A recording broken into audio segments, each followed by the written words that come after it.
And I remember things like my next door neighbor, a white girl, she used to take me to the toilet and put talcum powder on me because she wanted me to become white. Hijab is sometimes used as a tool to become famous. Karachi, yeah. The girls are saying that they were not expecting you wearing hijab. Exactly, yeah. I said I was expecting you in shalwar kameez. I didn't expect you in a white t-shirt and jeans. You cannot monetize your religion. That's one thing that we need to make clear. For example, I'm a board member. I walk in the room. First of all, people feel awkward because they only see my physical, yeah? But then when Barjis starts talking 5 minutes, the hijab becomes invisible, like your beard will become invisible, yeah? So why would you, for that 5 minutes of awkward silence, compromise in your values, yeah? And that's where you strike that balance. But it doesn't mean that you become too religious or too liberal. You can pick and choose of what is right for you and your values, because that little voice inside you, that conscience, will always stop you from going too far. Yeah. What modesty? What is it? Well, you know, my sister only started wearing the hijab now, but she's, I think, more modest than I am. So one of my daughters don't wear a hijab. Modesty, as I said, is about humility. It's about how you carry yourself. What's the point of wearing clothes top to bottom and being modest, and then you're flashing your Rolex, your cars, your Birkin handbags? That's not modesty. But then I say here that we're looking at a rishta for my daughter at the moment, and I didn't realize how Asians can be so primitive.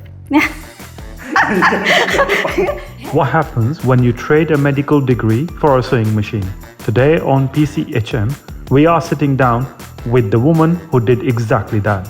Meet Barjis Chohan, a trailblazing fashion entrepreneur who fused Eastern heritage with Western prints to conquer the global stage. From breaking cultural expectations to redefining modest fashion, she is here to tell us why her path was never arranged. Let's dive in. This episode of PCHM is proudly brought to you by Yafa Limited, your premier source of authentic Palestinian produce and finest quality dates in the UK.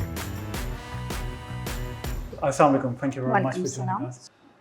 Welcome to the show, sis. Thank you very much for joining us, for your time. Would you like to introduce yourself a bit, please? A few lines. My name is Barjis Chohan. I'm a fashion designer. I've been in the business for about 26 years. Started from humble beginnings, and mashallah, now it's grown. And thank you very much for inviting me here. Okay, thank you very much for joining us. So thank you for your time. Sis, I'll start with bold, we'll go straight into it. Do you think like modest fashion is for the elite, for, you know, like you see on social media, this rich Arab women wearing some amazing modest clothing? Is it just for them, or is it accessible to everyone? I think modest fashion is an extension of who you are. So for me, it's like I started modest fashion when I was traveling a lot on my business trips, and I couldn't find clothes that were elegant, were modest, and were a little bit better stitched, good quality. It always meant that I had to go to the tailor to change it around. So I think modest fashion, whether you're an Arab, whether you're not even a Muslim, it applies to that. People always think that modest fashion is to do with Islam. It's about, you know, I've seen so many Jewish ladies, I've been even atheist women who dress modestly. So it really depends on how you define it. And do you think, is it empowering, the modest fashion, or is just a luxury vibes around it? In this day and age, you're talking about, you know, like we have come through a long way. It started like 20, 25 years ago, but now social media, all these reels, and then all this Instagram reels and all that stuff. So do you think it's a luxury vibe, or is just empowering a woman, like, you know, the way she want to dress herself? I think when I was growing up, my mother, she used to wear the sari, she used to wear the shalwar kameez, but she didn't used to wear the hijab. But she used to do her 5-time prayers, and she used to dress very elegantly. Like they used to wear like a dupatta, wasn't it? A dupatta, yeah, but they used to show a little bit of their hair. That wasn't really kind of, that you can't even show one strand of hair. But as I started growing up, I think because of education, it allowed me to separate culture from Islam. And that's when I started reading about modesty and about Islam and about covering yourself. And I feel my generation and the younger generation take it more seriously than our parents did. So in that way, I think modest fashion has evolved, but I think it's evolved in a negative way instead of positive way. Because I think hijab is sometimes used as a tool to become famous. Yeah. Yeah. So when I started out, I went through. Sorry, this is one of the famous influencer. She became famous because of hijab tutorials. Yes. And later on, Yes. the hijab was gone. So You never understood that. You How- cannot monetize your religion. That's one thing that we need to make clear. So I went through the proper work. I've done the internships, I've done the struggling, I went to university, I studied craft, I mastered it before I launched my brand. Now, these girls, they just found a way of acquiring fame. So going on YouTube, going on Instagram, wearing the hijab, using the hijab to gain followers. And then once the purpose was served, they wanted to go another step, which I felt the hijab was limiting them, so they removed it. And I think what happened, it damaged the reputation, because I was on BBC documentaries and all that stuff, and I was talking to the hijabi girls. But I felt that, hang on a minute, I've done all the work, and I've still got the same publicity as them. And I didn't understand it. So what I did is that I stopped going to BBC. I stopped the interviews because I felt it was going in the wrong direction. It was becoming more political. And my brand is all about creativity. Let's talk about creativity. Let's talk about, modesty is part of it. But it doesn't mean that you can't talk about fabrics and textures and artisans and everything. So I think modest fashion has changed. And it has kind of, the reputation, the buzz around it is kind of diminished now because the credibility has gone. All of a sudden you were hyping up and you were talking about modest fashion, and all of a sudden it felt that the young girls then refused to wear it because they've evolved, they've changed. And unfortunately, when you succumb to algorithms, you lose your soul. Yeah. And that doesn't have to be with just hijab. It could be anyone going on social media. Right. It's so easy to get trapped into the fitna around it. Right. Because the thing is, you get used to of these many likes and these many views, and then people get really depressed if they don't get the views they wanted to. Like that kind of thing. Once you get into this, things becomes really difficult. No, they've made their livelihood based around algorithms and how many views they get. And if you're paying your mortgage, then you will start compromising. Then you get your 1-year-old child coming on so that you can get more views. And that's what I meant, that, it started off with good intentions, but it's kind of gone pear-shaped. So, I worry about people who say, we're going to plan content around my daughter's 5th birthday party. Why would you want to expose your young child on social media? So that's where I feel we're going wrong, because we're losing the purpose behind of what we intended to do, and that was empowerment. That's right. I'll take you back a bit, when you were growing up in this country, you moved to this country when you were 3-year-old. Yes. So how difficult was it, from your parents? I feel like my parents, our parents' generation, they were more cultural thing rather than more Islamic. So how was it for you, the transition from the growing up with your parents must have, promoted the culture, told you about the Pakistani culture and stuff. How was the transition for you from their culture to the more Islamic, if you know what I'm trying to say? Yes. And how is it for you to your children, to your daughters? What's how do you see these two different generations? Yes, you're absolutely right. My parents' generation, our parents' generation, they were more cultural. Right. I feel that they were a bit ignorant at times too, but that just came with it, because they had a different set of challenges when they come to the country. It was purely survival more than anything.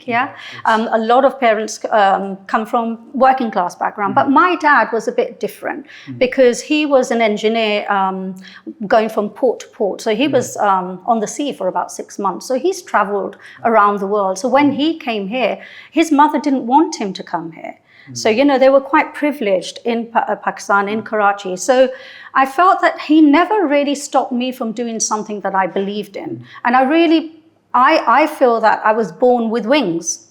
I didn't have any restrictions, but when it comes to boundaries and them being strict about certain things, they were very strict. And I'm strict with my daughters too. That hasn't changed. But I think the difference is that us, the second generations, we're still in the middle between conservatism, Western ideology. We're a little bit confused, I would say, but still we know, our head is in the right place. The third generation, they've got a different level of challenges. Like my daughters, it's like they know the distinction between culture and Islam. While we were growing up with Bollywood music, Right, yeah. I mean, back to back, Amitabh life, Bachchan yeah. kind of thing. Exactly, You know? it was part of life, Yeah, Shah Rukh it was Khan part and of all that life. stuff, Like, yeah. yeah, exactly. Yeah. So they don't understand that part. They said that I feel that you're contradicting yourself quite a lot. So I learn a lot through my daughters, and I'm open to that. That's I think great. I think I've learnt more about our deen through my children than I have myself. That's beautiful. You once said, I was doing the research, so I Yeah. found out once you said Yeah. that if world turns right, Yes. I will turn left. Yes. Where did you get this courage from? Like, I've always been like that. I don't like having a sheep mentality, a herd mentality that everyone's following. So you have to do influencer marketing. No, I've never used an influencer in my entire life because I feel my client is the person, I need to please. And you can't manipulate the customer. And that's what people think. They spend so much hell of a lot of money on young girls who, first of all, are not an extension of your brand. So, they can have a bad day and then they will talk about their sob story on YouTube or something, and that will bring your brand down. So, you're giving control to someone who really is not part of your ethos. And do you think, like, over the years, let's come back to the modest fashion thing. In this day and age, over the years, modest fashion has lost its actual meaning. Appeal, yeah. It's just like, like 10 years ago, 15 years ago. Now has become, as we talked about earlier, but what do you think, like, in like few lines, has it lost it, or is it still we need to work on it? Where are we going with this? I think we need to go back instead of moving forward. First of all, question why you're wearing the hijab. Yeah, that's very important. Yeah, that's really important. I think we're losing that. My parents asked me to wear it. So and I don't understand. You're wearing a hijab, but you're wearing fitted clothing, which revealing your body. So why don't you just take off the hijab? Yeah, I think it's important. Also, you need to understand that wearing a hijab is a responsibility, not for the whole world, because you're not representing them, you're representing yourself. And it's a direct connection between you and Allah. So you need to question why you're wearing it all the time. Because we're human, we make mistakes, we're flawed. Nobody is perfect. We need to renew our intention. I mean, all the iman time. levels goes up and down. It fluctuates. It fluctuates. Just And need to I'm not renew. here to judge anyone. course, If yeah. anyone wants to do something, they can. But I don't have to agree on it. And I think that's the distinction. Is like you need to know what are your boundaries. And what you think, like in your personal opinion about modesty? Yeah. What modesty is? What is it? Well, my sister only started wearing the hijab now, but she's, I think, more modest than I am. So one of my daughters don't wear a hijab. Modesty, as I said, is about humility. It's about how you carry yourself. What's the point of wearing clothes top to bottom and being modest, and then you're flashing your Rolex, your cars, your Birkin handbags? That's not modesty. Yeah. Is that your personal opinion or professional opinion? It's both. I want both opinions. It's both. It's both, because my personal opinion is my professional. Okay. Yeah, you can't do that. It doesn't differentiate. I am who I am, and my brand is a reflection of my values. Okay. So I don't understand how you can be showing off your Chanel handbag and then calling yourself modest. What is modesty? Modesty is humility. Yeah. Yeah. Of course. Yeah. Let's talk about your personal life. When you moved to this country, I wanted to know about the identity. How was them days as a Muslim sister? Obviously, we came here to this country, maybe doesn't know English. Yeah. And how did you work on your identity? How did you find your identity? How did you become so strong in your... I think for me, I remember the day I came from Pakistan. I was only 3, not even 3. And there was an Asian guy who was a Sikh at the airport. And my mum had to go to the toilet with the younger kids. And she said, look after all the suitcases. And he was saying, beta, and I was only not even 3. But I said, no, it's okay, I'm fine. I said it in my own language to him. I don't know if he understood it, but I still remember that day. So all of a sudden, I had to grow up very quickly. Yeah, of course. I had to grow up, because when you're at school, you're translating, you're talking on behalf of your parents, because my mother didn't know a word of English. So all of a sudden, there was role reversal for us second generations, because in a way it became parentification. because we had to grow up while our children don't have those challenges. So I think that resilience and grit comes from the early days of growing up. And then I remember things like my next door neighbor, a white girl, she used to take me to the toilet and put talcum powder on me because she wanted me to become white. Wow. With her cousins. And now looking back and I think, oh, what was all that about? But I just let her. Wow. So this is amazing what you just told me. Like, how did you feel about it? Like, how did you deal with it? At that time, I just wanted to fit in. I didn't know. I thought that was normal. I didn't know. Now looking back and I think, God, that's crazy. And then when you're walking down the street, oh, you smell of curry or whatever, that's the things that we did face. But I felt that there was still love and integration because everyone was on the same boat. There was a community, which we've lost as Asians. We've lost that. We had that because they didn't have their relatives. So they had to come out of their comfort zone and talk to strangers. And how did your Pakistani roots or, influenced your creativity? Like, did it play any part into it? Or, I know you didn't spend much time, but like your parents and stuff. So I used to go every year. I mean, we didn't go on vacation. We only went to Pakistan. That's the holiday, that was the holiday. That's why our generation, we travel more because we were deprived of that. We only went to our home country. But so I think color, embroidery, it just comes at natural kind of subconscious level.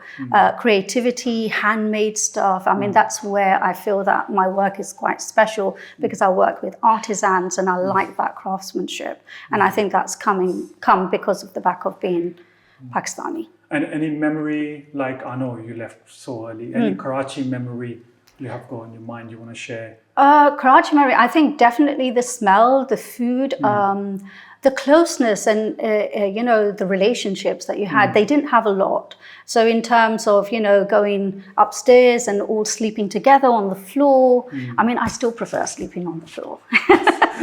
That's nice. Yeah, exactly. I do. I really do. Even my children do. It's like, we brought that, my parents have brought that culture. So it's like when my dad was ill, my children were sleeping on the floor looking after him in the living room, because it came very natural to them. So all these things, I think the good things have stayed with us. How do you reconcile your Karachi roots and working in London, and you're a very successful Muslim? And I feel like, I don't feel like, but this is the reality, that you are the pioneer of modest fashion in this country. Oh, thank you. So how do you feel about that? I just feel there's a lot to do, I mean, I think I haven't even scratched the surface. For me, it's like I'm always my biggest competitor. So I love the fact that I can fuse my British aesthetics with my cultural Asian roots. And that's what makes the brand very special. Like you can see with the logo, it's like the chili and the umbrella. The chili is definitely the South Asian roots, the spiciness, the color, and then the umbrella is a very quintessential British, iconic.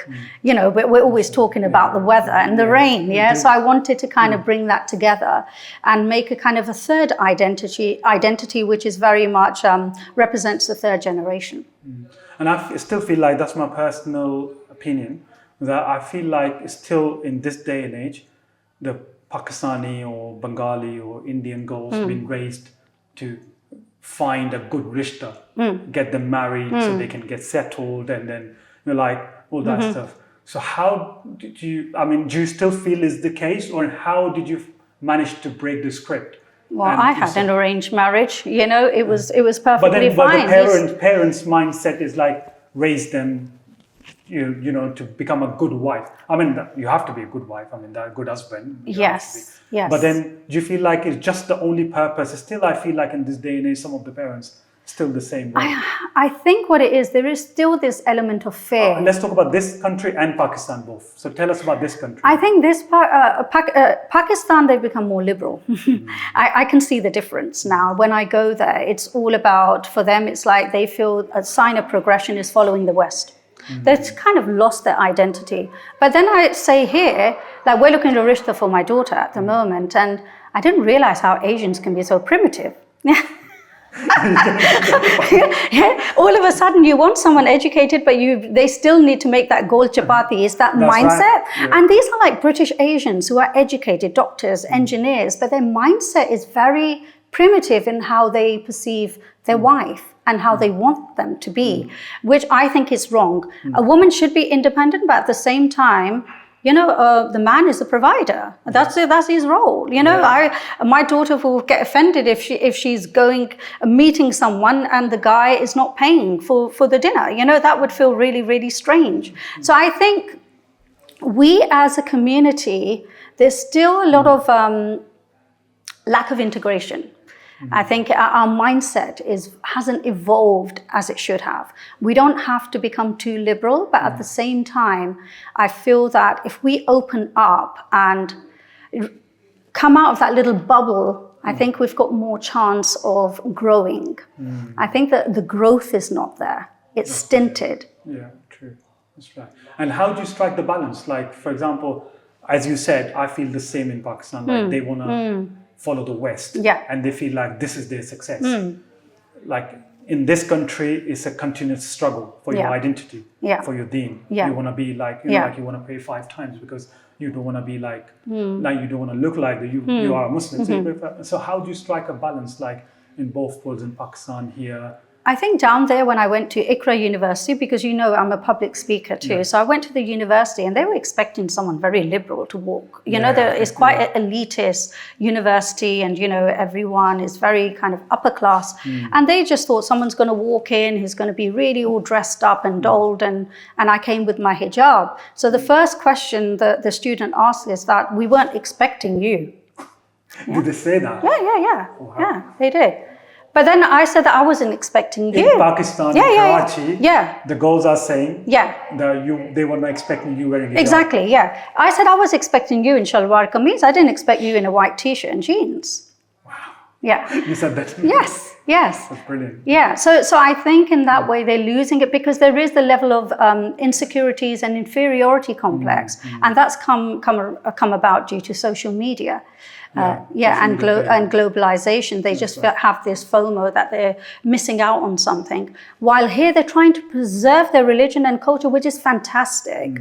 But at the same time, I think they forget that they can't have a village mindset. Of course. Things have changed. Yeah. Things have evolved. You can start, and I feel that's my problem, is that we're not finding a lot of moderates. They're either too conservative, where they want to control their wives, or they're too liberal. Where's the balance? And Islam is about balance. It's about balance. Yeah. So how do you give me 3 top tips, like how to strike the balance?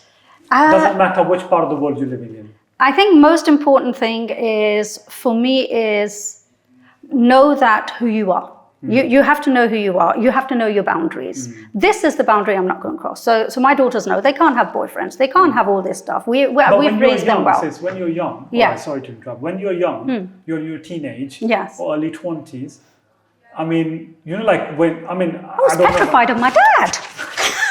But I don't feel like this day and age, these kids gonna be. Oh, my daughters. Oh no, they know that if you're 5 minutes late, you know what's gonna happen. Wow. Yeah, they know that they're gonna get their mummy's phone call. Yeah. So it depends on how you grow. So while I was growing up, I used to sit them down while they were growing up. Sit down, and we used to halqa. We used to do ta'aleem. We used to talk about the Sahaba stories and hadiths and everything, and tell them, look, you go out there, you're gonna see the world, but it's up to you what you want to choose and what you don't want to choose. And remember, it's a direct connection with you. Allah, you can hide it from your parents, but you can't hide it from yourself. So your conscience should stop you. Yeah? That's right, yeah. And that's where you strike that balance. But it doesn't mean that you become too religious or too liberal.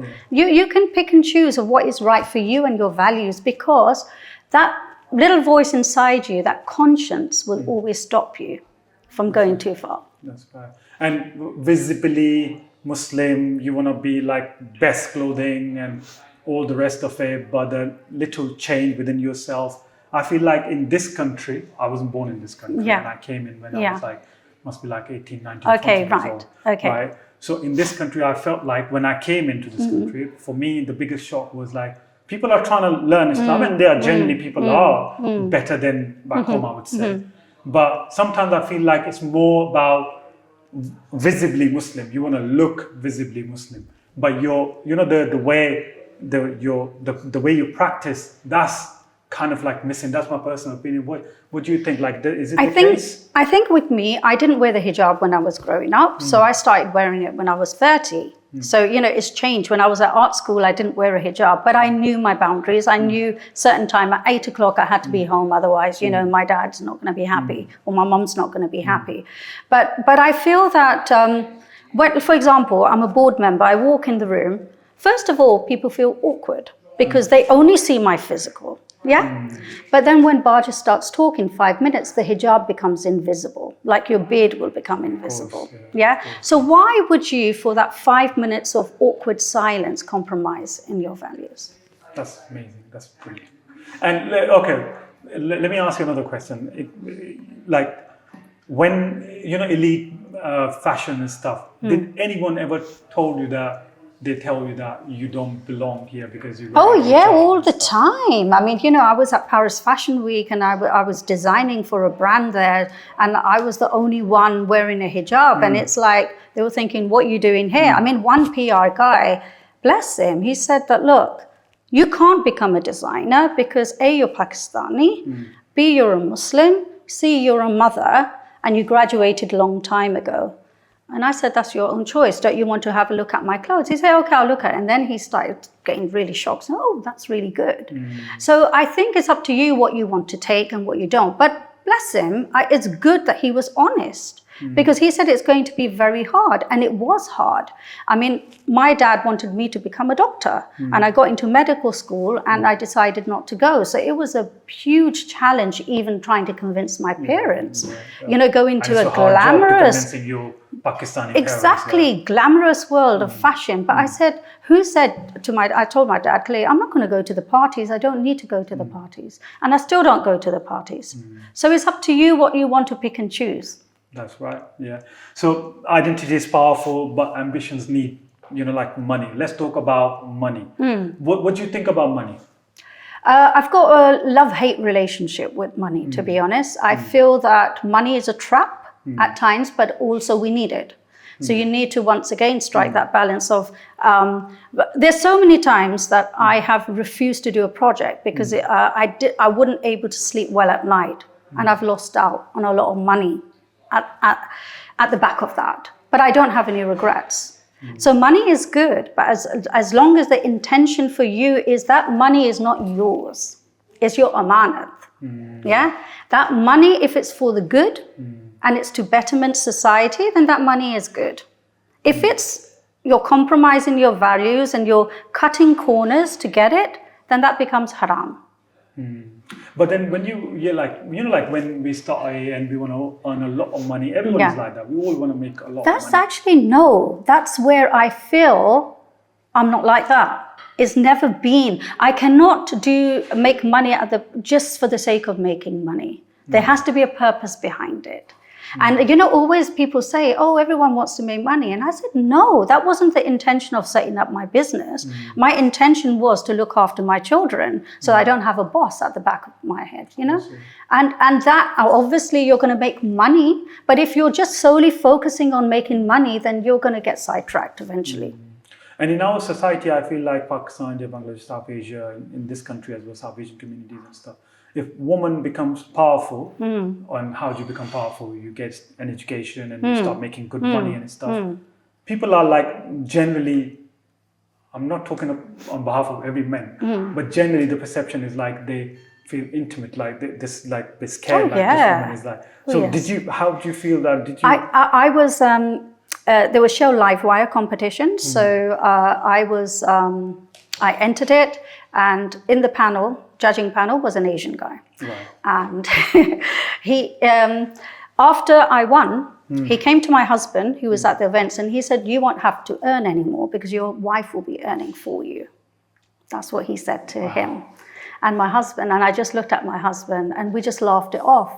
But the fact is, I got first runner-up, I didn't get the award. And I was thinking, oh, it's because of that Asian guy. Because I can tell by how he was questioning me in the interview that he was intimidated by my answers. It doesn't matter. You get it all the time. And I think it's not just with men, it's with women too. I think success, people say in your bad times you find your true friends. I would say no, it's in your good times you find your true friends. And how is that? Because in your bad times, if your father passed away, people will come and give their condolences. But when you won that award, it will only be one or two people who will congratulate Most you. of the people are jealous, isn't it? Exactly. That's our community. That's what I'm saying. We are jealous of each other. Yeah, so we can't see each other's success. So the real test is actually when you achieve success. Who's going to be around? Who's going to be actually rooting for you? That is, I feel like I'm thinking about it now. It's just making sense. And what do you think? Look, okay, we talked about a little bit of money there. What about success? What's success for you? Has it changed your perception towards success over the time, or is still the same? I think success for me is peace of mind. Can I sleep well at night? But right now.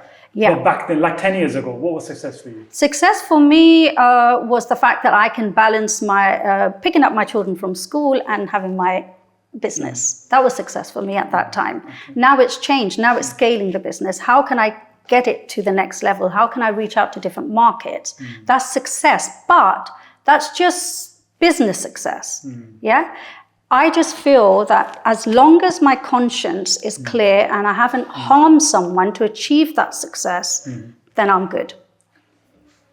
Right. People around you, like your siblings or your parents, and so did they ever?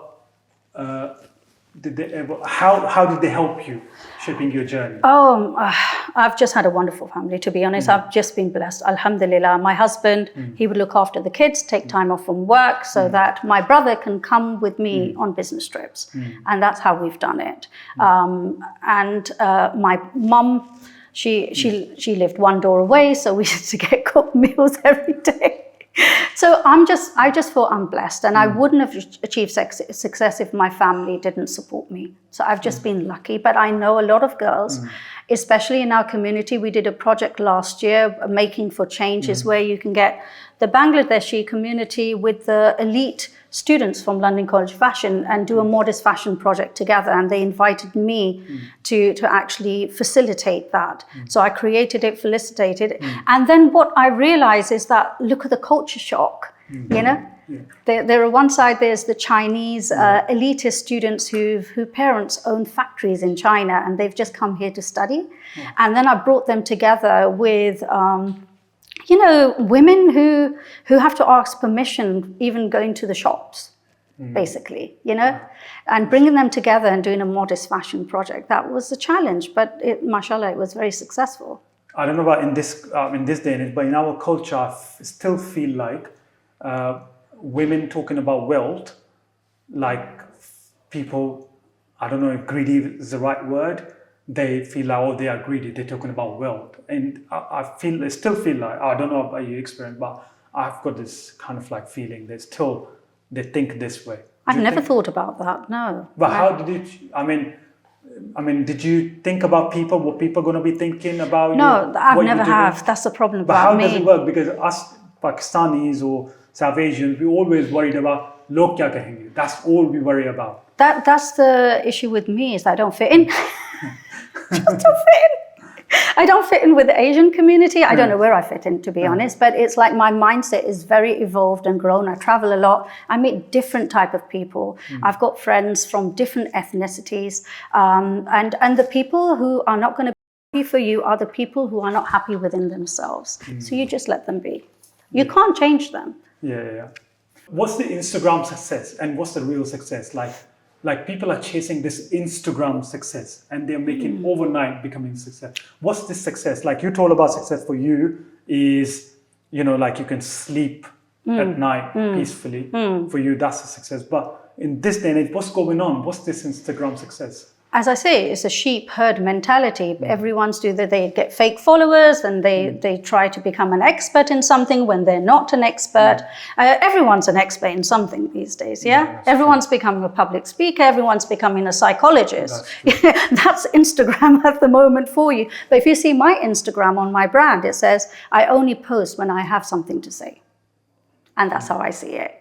It's just a tool. It's just a tool, but I don't let it control me. That's why I feel like, you're doing shadi and then you're more worried about the wedding than the marriage. And then 6 months down the line, you've got a divorce. It's because you were doing an Instagram wedding. What do you expect? Yeah, that's right. Yeah, that's right. So it's up to you. You can get succumb to it. It's all about monetization. It's about cutting corners. How do you make quick buck? And let's talk about sustainability, because you're a big, really big on sustainability and leaving a legacy. So you have spent 7 years working on sustainability in fashion. But is it just about the materials, or is it about the creativity? I think for me, sustainability, as I said, is sentimentality. So it's like, what is sensible Has it been for true you? to yourself? Oh yeah. So I've got stuff like pillowcases from my grandmother passed on. I'm preserving them. That's real sustainability for me. How do you get these fabrics and turn them into journals so that you don't have to throw the fabrics in the landfills? That's sustainability. Sustainability for me is this guy who bought my rug around 25 years ago, and he said, I want to write the rug for my daughter in the will because it's still intact. That's incredible. So that's sustainability for me. That's amazing. And then what's the sustainability, like uncomfortable truth about people don't want to hear about? First of all, there's no such thing as 100% sustainability. That's right, I mean, come off it. How can you record everything? Your buttons might be made in China, even though your fabrics are bought in the UK. There's no such thing. And then you have to the postage. So is measuring sustainable, as long as you're doing something to make a positive impact. And I think for me, it's preservation. That's sustainability. How can I, this person keep my work forever and pass it down from generation to generation? And I think South Asians are good at that. We don't throw things away. We've only got a little dabbas or something, and even ice cream, and then we put things in there. Exactly. You never find ice cream in there. Something else in there. Exactly. But my dad never throws anything. So I think we're experts in sustainability. If you look in your house, you'll find a lot of things that are ancient.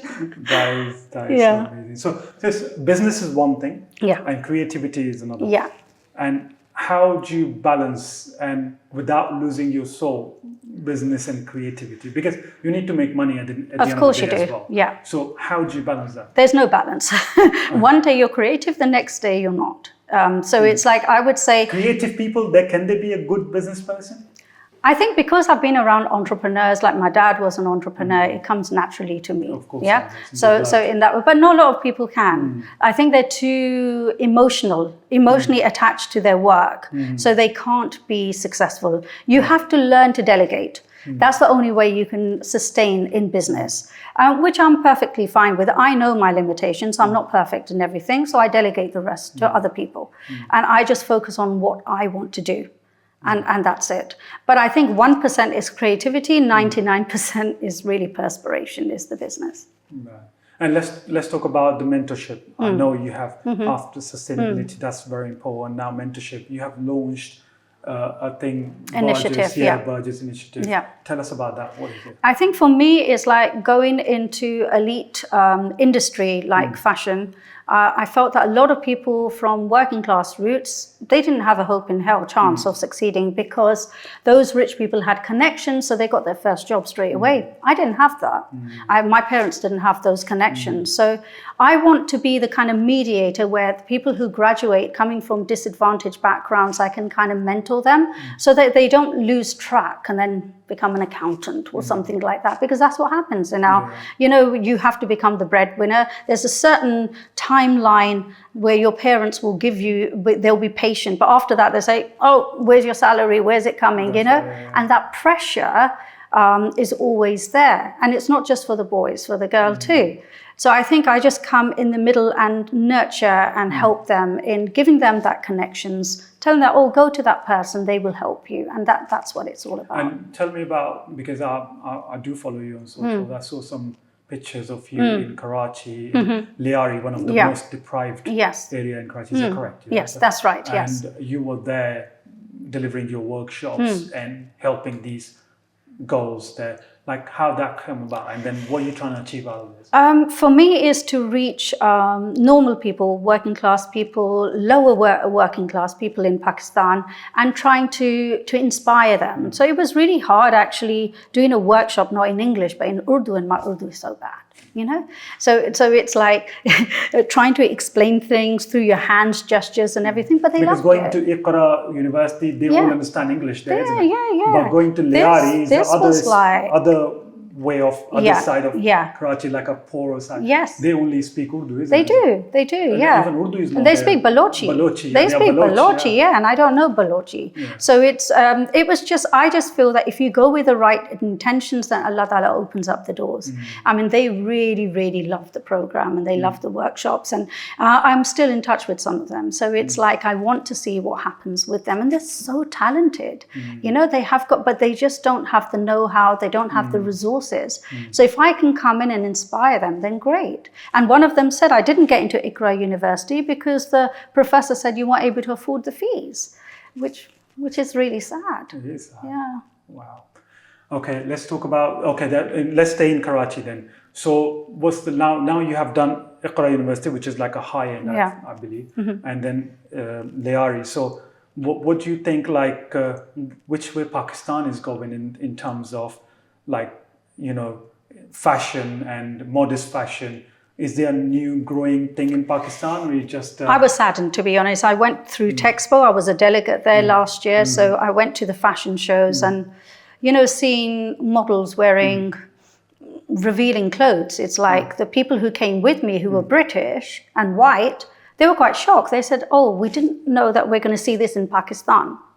So it's like I felt a little bit embarrassed, and then I told Hijab, which is the trade organization. I went to the embassy here in Knightsbridge, and I said that, look, you need to have a modest fashion segment there.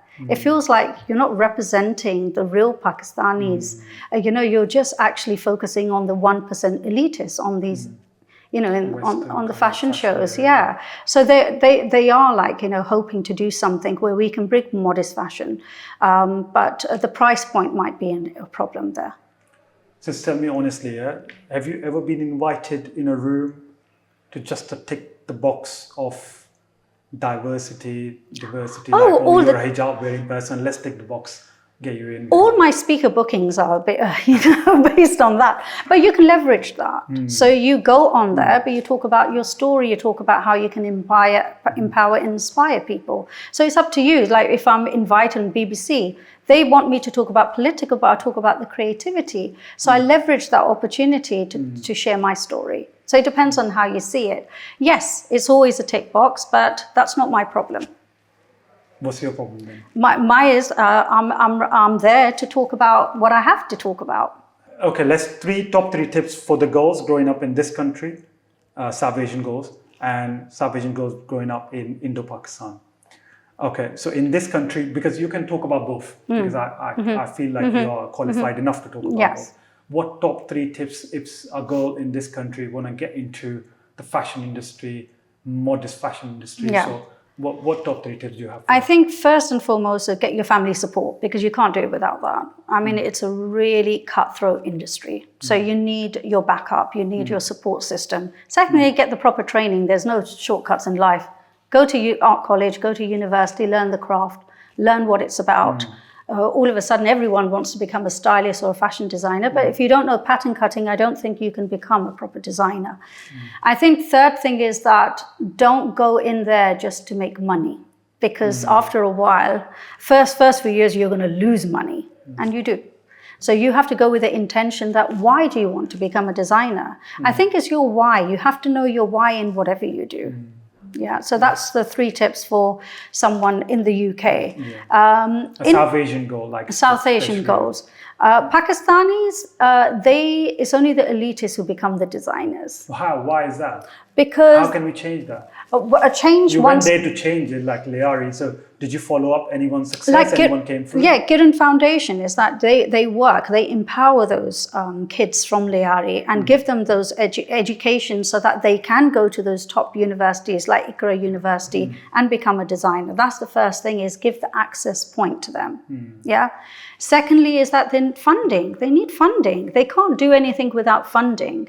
Yeah, they will require funding, especially in Pakistan. Third thing is, what is modest fashion over there? You know, you could wear in shalwar kameez and just have your dupatta on your shoulder, and that's modesty.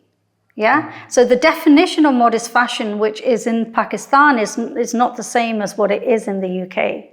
Yeah, two different definitions of modest fashion. Yeah, absolutely. So it's like, if you want to do modest fashion, what does that mean? Most of the time, I think wearing shalwar kameez and putting a hijab, young girls feel they look like their mums. Yeah, so they don't wear it. They wear Western clothes and they wear the hijab. That's right. Yeah. And I mean, you've gone through, mashallah, there's a journey. You have worked hard throughout those years. What advice do you have for the girls who want to, you know, young girls want to get into Muslim, Pakistani, Indian girls, Bangladeshi girls, they want to get into the fashion business? I think big, but start small. Yeah. And how does it work? So basically, Because you think this day big. and age, when you started, things were completely different. I feel. So think that, okay, I want my store. Everyone is doing a side hustle this day. Yeah, when exactly. You started, there was no. There wasn't. I feel like there was no side hustle. No, there back wasn't. then. No. It was you. You Yes. did it. But nowadays, everyone is doing a side hustle. So how does it work? I don't think you can do, if you want something in life, you can't do multiple things at the same time. I mean, I'm here now, I can do my speaking, I can do the rugs and carpets, I can do fashion, because it's taken me 26 years to do it. So I think everyone wants to do too many things. You need to focus on one and become an expert in that.